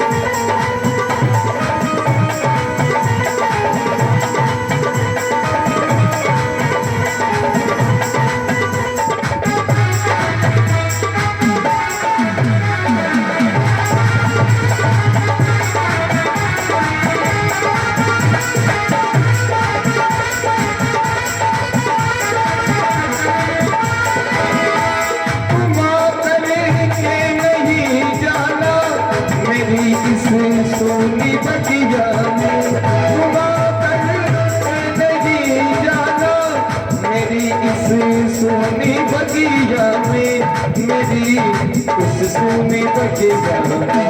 कहूँ हरदम यही सबसे, कहूँ हरदम यही सबसे, मेरे सरकार आए हैं। सजा दो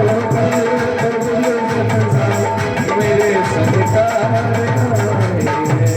सजा दो गुलशन साओ, मेरे सरकार आए हैं। मेरे सरकार आए हैं, मेरे सरकार आए हैं।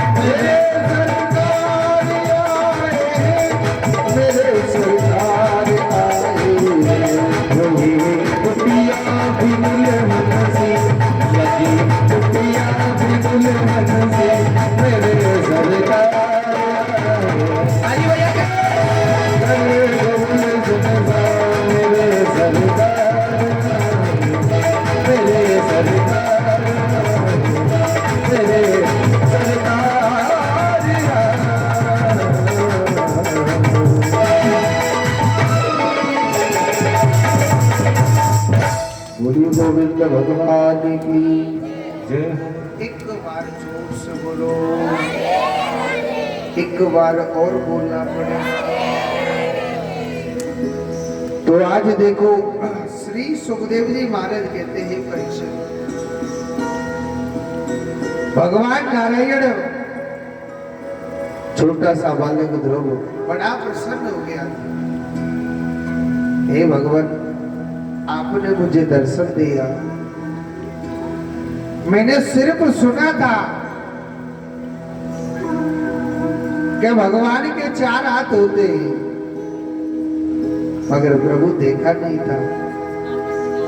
आज मेरे नारायण तेरी झांकी को देख करके मेरा जीवन धन्य हो गया।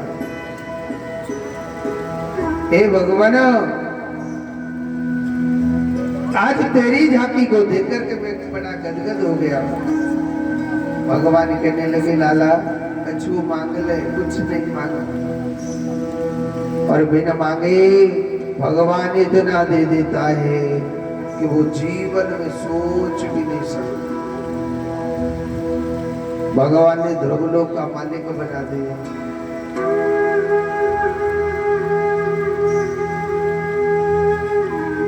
और ध्रुव जी महाराज आ गए। जिस मौसी ने कटु वचन बोले थे उसके पैर छुए थे जाकर, वो मौसी रोने लग गई, लाला मैंने तोते न जाने कैसे कैसे कटु वचन बोले। क्या कहने लगा, मैया अरे ओ मैया, मैया सबसे बड़ी गुरु माता तो तू ही है मेरी। मैया अगर तू मुझे ना कटु वचन बोलती तो मुझे कहाँ भगवान के दर्शन हो जाते। तभी क्या कहिए कि जननी जने तो ऐसो जने के दाता के सु, नहीं तो जननी बाज भली वृथा गवावेनु।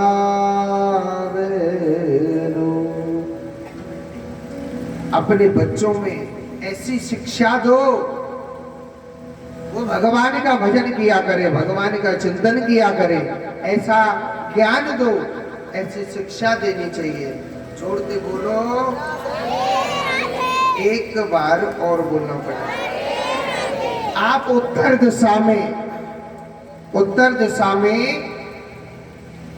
आसमान में 2 तारे सबसे ज्यादा चमकते हैं। एक तो चंद्रमा की बगल में और एक इधर को उत्तर दिशा में। जो सबसे ज्यादा उत्तर दिशा में चमकता है उससे कहते हैं ध्रुव जी महाराज, अच्छे कर्म करोगे, कहते ना कि तारों की तरह चमकेगा। तारा कौन है? ध्रुव। कर्म सबसे बड़ा प्रधान होता है। आप जैसा करोगे अपने माता पिता, अपने सास ससुर के लिए, तुम्हारी संतान तुम्हारे लिए करोगे। और जब तुम किसी के सगे बन के नहीं रहोगे तो तुम्हारो कोई सगो बन के नहीं रहेगा। जोड़ते बोलो। आगे की कथा बड़ी सुंदर आती है। देखो, एक पंडित जी थे, बड़े विद्वान पंडित जी थे। अजामिल नाम था। उनको कैलाश गोसाई भी कह देते थे, जगदीश जी महाराज भी कह देते थे। मगर भागवत कथा में कहिए, अजामिल नाम का ब्राह्मण बड़ा ज्ञानी था। एक नाचने वाली को देख लिया, उन पर मोहित हो गए थे। पंडित जी कहने लगे, आप ना मेरे साथ घर चलो ना। उसको घर ले आए अपने। पंडित जी के बच्चे भी थे, पत्नी भी थी, सब पूरा परिवार था। और उस नाचने वाली को घर ले आए तो वो बच्चे खेलने लग रहे। वो वैश्या कहने लगी, जो नाचने वाली थी वो वैश्या थी। वो कहने लगी, महाराज ये बच्चे, ये स्त्री कौन है? बल्कि हमारी धर्मपत्नी और ये हमारे बच्चे। अच्छा, तो महाराज इनको भगाओ ना यहाँ से। पंडित जी ऐसे आकर्षित हो गए, अपनी पत्नी अपने बच्चे घर से बाहर भगा दिया।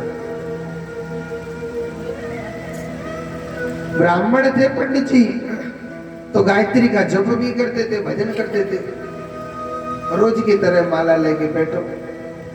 अब वैश्य है तो धन चाहिए। वो कहने लगे क्या माला लेकर के पागलों की तरह बैठे रहते, जाओ मेरे लिए धन लेके आओ। एक बात बोलो, बगैर पाप करे ज्यादा जीवन आए आप। पंडित जी ने पता क्या करो, माला तो खूटी से टांग दे।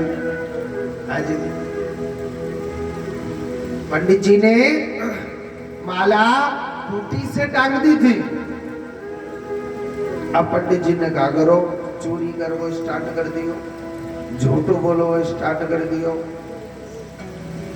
पाप करना स्टार्ट कर दिया। बड़े पापी अत्याचारी पंडित जी हो गए थे, और बड़ी चोरी करने लगो। धीरे धीरे और बड़ी चोरी करने लग गया। सारा धन भगवान सिंह की दुकान पर बेचता था। भगवान सिंह नाम का भी पापी था, वो सलाह देता था आप ऐसा करो, ऐसे धन लेकर के आओ। वह बड़ी बड़ी चोरी करते करते बहुत बड़ा पापी अधर्मी अत्याचारी हो गया था। अच्छा सुनो, जब बड़ा पापी जब अधर्मी अत्याचारी हो गया तो कहते हैं पापी पाप करे एक दिन तो दंड मिलता है। तो कुछ 20-25 संतों की टोली वहां से निकल के जा रहे थे। अब गांव के कोई इंसान मिल जाते, हेमंत बार कोई भी मतलब मनुष्य मिल जाता है। संत पूछने लगे, अरे भैया एक मिनट हमारी बात सुनो। पर बोलो महाराज, बोले आपके गांव में कोई ऐसा धर्मात्मा है कि जिसके यहाँ हम रुक जाएं, क्योंकि हम 20-25 मूर्ति हैं, संत हैं, हम धरती माता की परिक्रमा लगा रहे हैं। अब शाम का समय हो गए, रात में हम कहाँ भटकते डोलेंगे, कोई हमारे लिए खाने के लिए भोजन दे दे, सुबह निकल जाएंगे। वो आदमी नालायक था। नालायक पता किसे कहते हैं? ना किसी के लायक हो उसे ना लायक कहते। कहने लगा महाराज, हमारे गांव में तो सिर्फ एक ही आदमी है, और वाह को नाम है महाराज अजामिल। बहुत बड़ा धर्मात्मा अजामिल, बिल्कुल धर्मात्मा नाम। अजामिल के सामने कोई भी साधु संत ऋषि मुनि आ जाता था, तुरंत तो उनको पीट कर भगा देता, लूट और लेता था उनको। कहने लगो महाराज, हमारे गांव में तो एक ही आदमी है, बहुत बड़ा धर्मात्मा। सुनो, तुम्हारी बढ़िया तरह से पूजा हो जाएगा। फिर ने कहा तो डंडा वाली पूजा होगी कि अगरबत्ती वाली पूजा? बढ़िया तरह से महाराज तुम्हारी पूजा आ जाएगी और दक्षिणा मिल जाएगी। दक्षिणा को नाम सुनो तो पंडित जी तो खुश रह जाए कि ना कल और आज मिली के ना। पंडित जी ने दक्षिणा मिल जाए ना तो उन्हें बढ़िया तरह से न कथाओं सुना में और ढोलकों बजाने। और जब दक्षिणा ना मिले तो बजा में तो होते, पर जोड़ते ना बजा। सवेरे पंडित जी कह रहे महाराज टीका लग के नहीं दक्षिणा मिल जाए, कटने का अच्छा लगे। हमारे तो साथ रात लगे ना रोते लग, मैं चिंता मत करो लग भाई। अजामिल अब संतोष से कहा था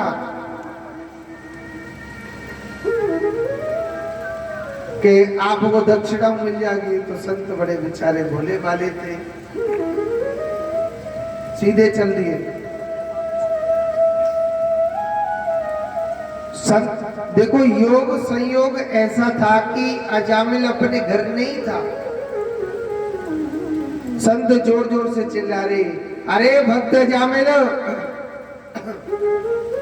अरे ओ भैया अजामिल, अरे वो मुक्त अजामिल, वो अजामिल नहीं था घर, वो वैश्या थी। कहने लगी कहिए महाराज ये भक्त अजामिल का घर नहीं है। ये महाराज भक्त अजामिल का घर नहीं है, ये है पापी अजामिल का घर है। कौन को घर है? पापी अजामिल। ये भक्त अजामिल का घर नहीं है महाराज। संत कहने लगे बेटा चाहे पापी हो चाहे कैसा भी हो, हमें तो 20-25 संत हैं, अगर आप खाने के लिए कुछ भोजन दे दे तो आपके घर के बाहर सो जाएंगे। वो वैश्या मन मन में सोचने लगी तूने किया तो पूरी जिंदगी भर पाप है और दार तो तेरा होना नहीं, मगर कुछ संत यहाँ पर आए हुए हैं तो थोड़ा सेवा करने का जो फल मिल जाए है। उस वैश्या ने क्या किया, सूखी सामग्री संतों को दे दी। संतों ने क्या करो मोटे मोटे टिक्कर बनाए, रोटी बनाई, राम जी को भोग लगायो। जैसे खाने लगे थे तो एक संत का एक आंसू भोजन में गिर जाता। संत सोचने लगे भैया ये तो बहुत बड़े पापी का अन्न है, और कहते हैं पापी का अन्न खाना भी पाप है और अन्न को छोड़ना डबल पाप है। संत सोचने लगे भैया अजामिल को कैसे भी ना कैसे भी तो सुधारना पड़ेगा, क्योंकि जिसका अन्न खाते हो ऐसी भगवान से कृपा करो, ऐसी नारायण से कृपा करनी चाहिए, वो कैसे भी सुधरे। देखो एक जने और सो रहे गैल में, जोड़ के बोलो राधे राधे। ऐसे एक बात बोलो, नींद के झोंका तो बहुत जने ले रहे, मगर हमारे यहाँ की मैया बड़ी चालाक है। अगर काऊ मैया है नींद आवे तो वे पतो काकर भी नहीं पतो, पंडित जी के निगाह तो सब पे चलती है। वे का करे घूमट लगा ले, ना तो पड़ोसी ने पतो पड़े ना सामने वालों को पता चले। अगर निंद्रा देवी सतावे तो दादी लगा लीजो घूमट, जोड़ते बोलो या मैया की सब पे निगाह चल नहीं पर कथा पे निगाह रहेंगे तो देख रही है फलाने की बहू का कर रही है का ना कर रही है। जोड़ते बोलो राधे राधे।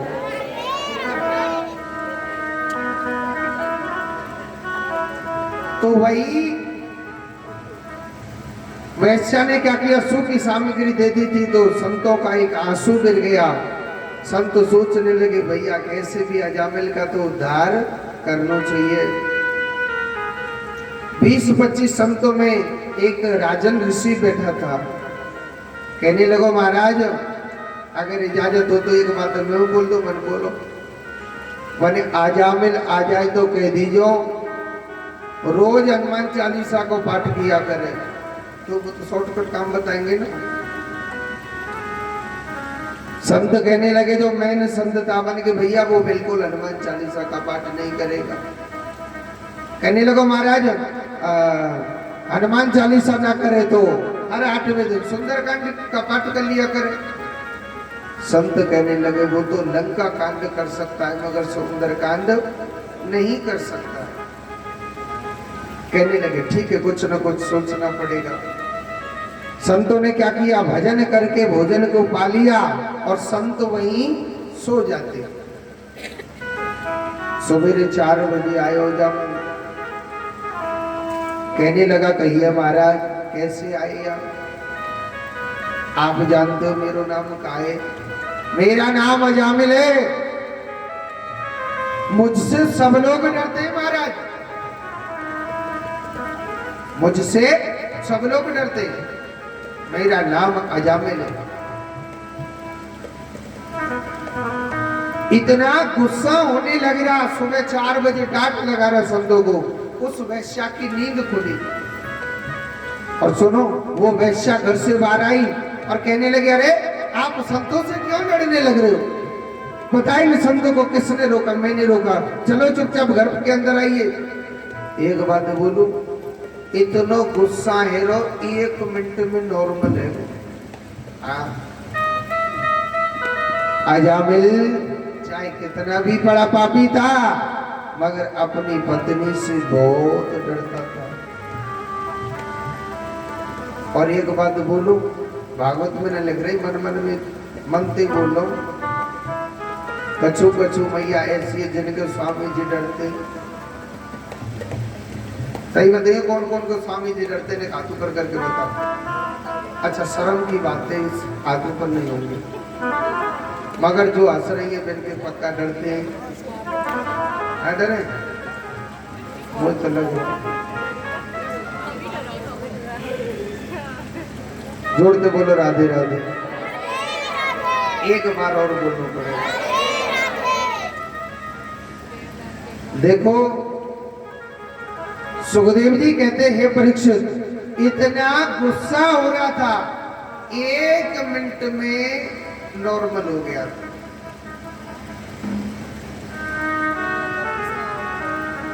संत सोचने लगे भैया बेटिया के पास तो अच्छी चाबी 1 मिनट में नॉर्मल हो गया।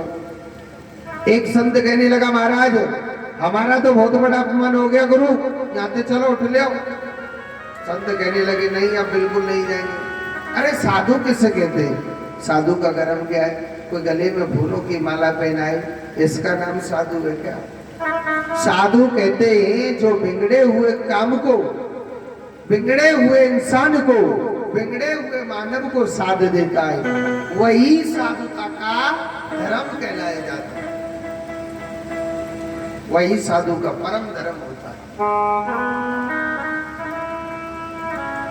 बिगड़े हुए कार्य को साध देता है। अब ये नहीं है प्रातः काल हुई संत कहने लगे अरे ओ भक्त जामिल, अरे ओ भक्त जामिल। कहने लगा अब देखो पत्नी देवी बगल में गुस्सा तो करना सके, करंट को तार तो पास में जी महाराज जी कहिए आवाज ही चेंज हो गई। वाणी के भक्त आपने हमारे लिए भोजन कराया है तो हम आपसे एक बात कहना चाहते हैं। बोलो महाराज। पने आपके कितने बच्चे? पन के महाराज हमारे 9 बच्चे और 10वां जन्म लेने वाला है। तो कहने लगे भैया आप हमारे कहने से आप अपने 10वें बच्चे का नाम क्या रख लीजो? नारायण। क्या रख लेना? नारायण नाम रख लेना। अब 10वें बच्चे का नाम नारायण रख लिया।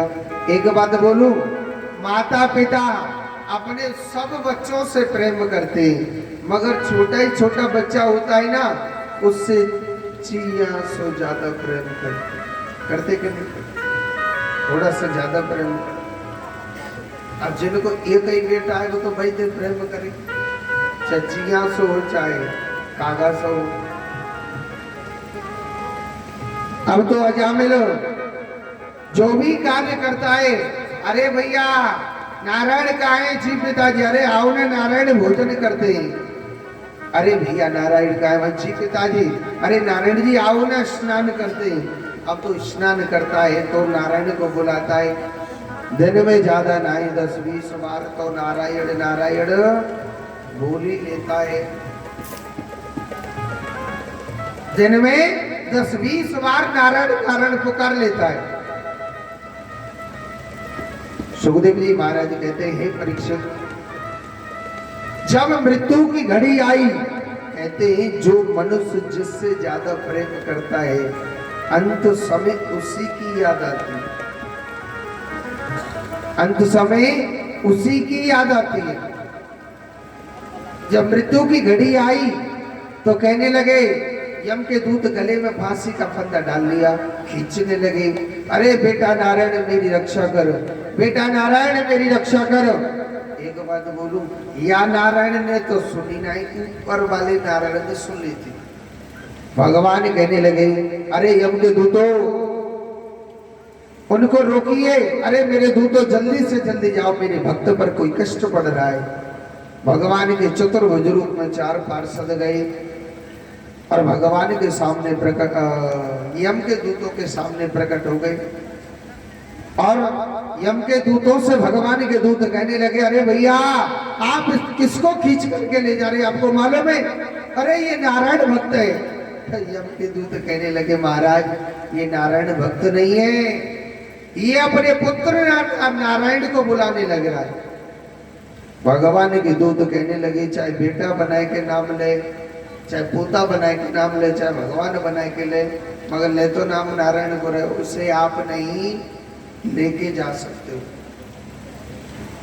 भगवान के दूतों ने मना कर दिया, आप जाइए। और हमने बता दिया ना, देखो भगवान के दूत यम के दूतों को पढ़ा रहे हैं कि जो अंत समय नारायण नारायण नाम पुकारता है, राम राम पुकारता है या कृष्ण कृष्ण पुकारता है, यम के दूत कभी लेने के लिए नहीं आते। जो भागवत कथा सुनता है उनको यम के दूत कभी नहीं लेने के लिए आते। किसी ने पूछा, महाराज भागवत में सो जाते, उनको यम के दूत लेने आते कि नहीं? देखो भागवत कथा में सो जाते यम के दूत उनको भी नहीं लेने के लिए आते, क्योंकि ज्यादा ना मोड़ते रहते रहते तो बोले, क्यों दादी बोले कि नहीं बोले? तो जोड़ते बोलो, एक बार और बोलना पड़ेगा। मुख से नारायण नारायण तो राधे राधे तो बोलते ही है ना। तो यम के दूत कभी लेने के लिए नहीं आते। इस कथा का अर्थ क्या है?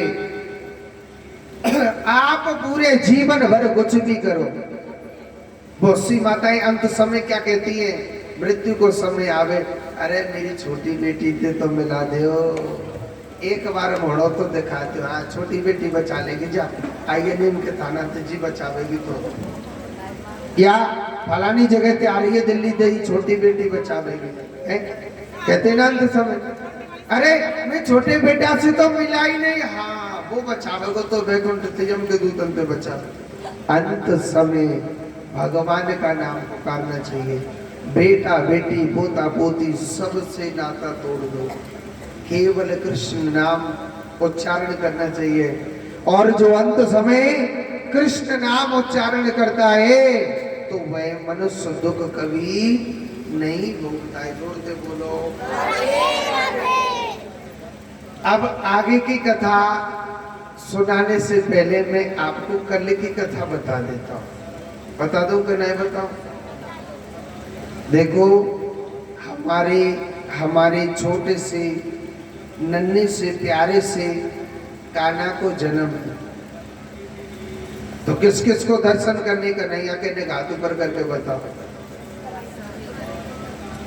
सब नहीं करने ना मानेंगे, ठीक है जी।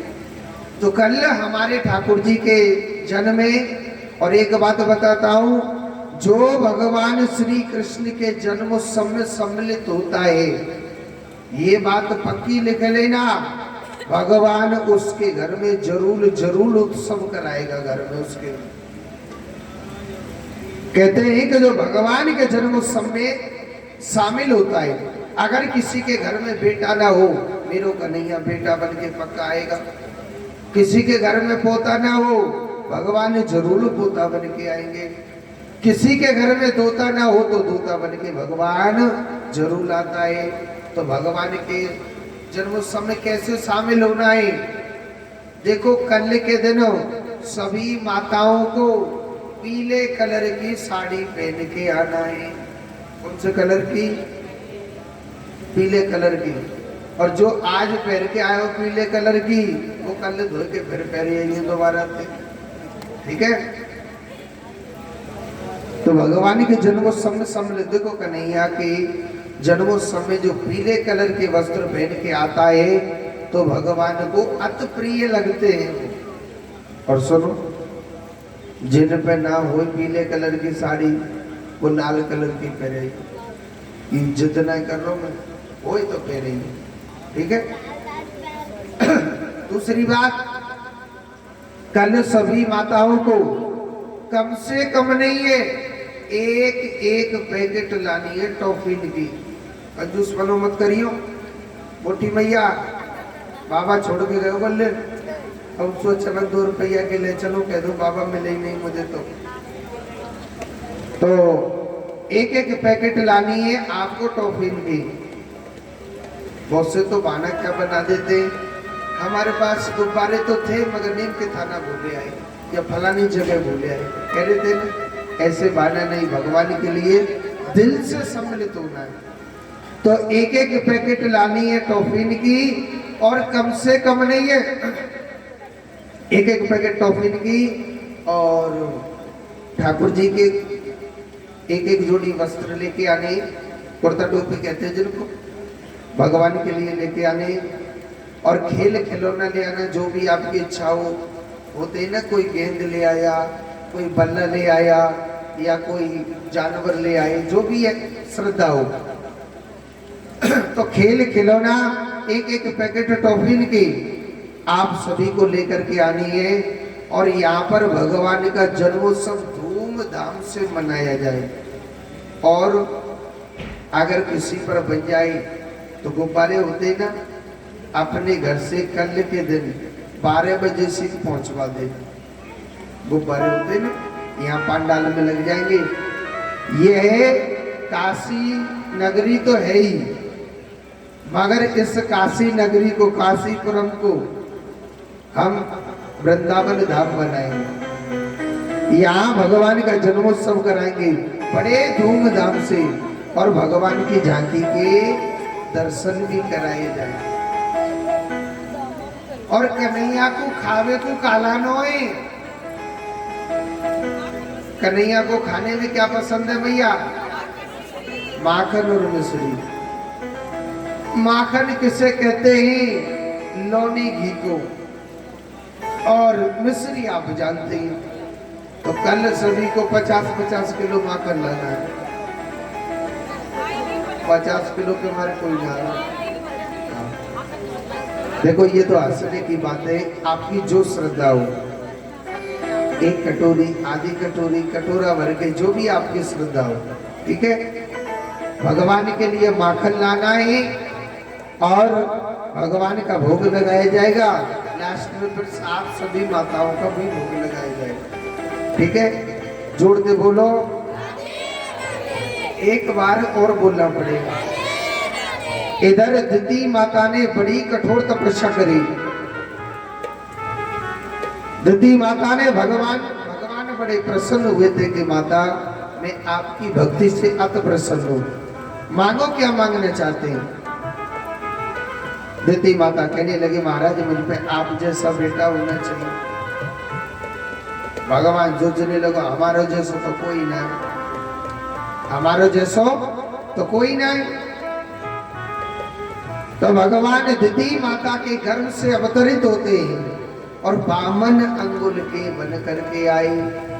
नाम भी क्या रख दिया? वामन। बोलिए वामन भगवान की जय। वामन भगवान की झांकी आपके सामने आने वाली है। कहते हैं कि वामन भगवान को दान दिया जाता है, जो भी आपकी श्रद्धा है, 10 रुपए, 20 रुपए, जो भी आपकी इच्छा हो। वामन भगवान के एक एक से टीका लगाना है, और वामन भगवान को दान देना है, ठीक है। जोड़ते बोलो। हाँ जी, वामन भगवान को बुलाएंगे। वामन भगवान की जय। हमारे दुर्गेश पंडित जी पंडाल में आए। वामन बन के कृष्ण मुरार पधारे, बलि राजा के द्वार। वामन बन के कृष्ण मुरार पधारे, बलि राजा के द्वार। वामन अंगुल में भगवान पधारे, बलि राजा के द्वार। बलि राजा के द्वार पधारे, बलि राजा के द्वार पधारे, बलि राजा के द्वार। वामन बन के कृष्ण मुरार पधारे, बलि राजा के द्वार। जय हो।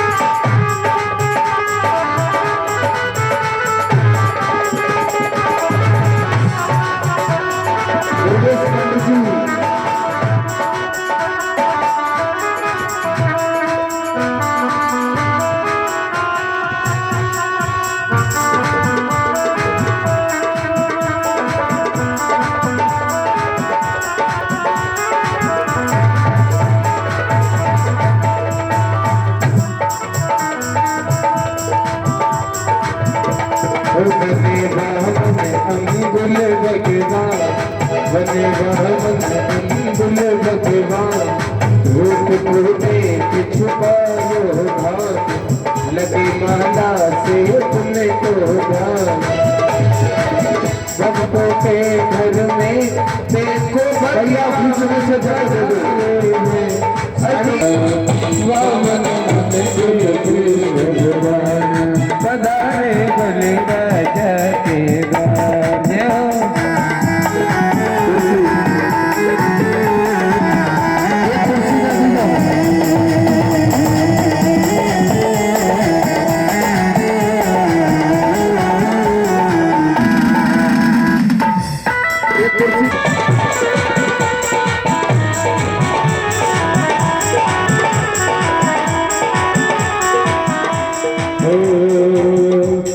लगे माला से उनको जान लगे माला से लगे राजा भगवान पधारे बन राजा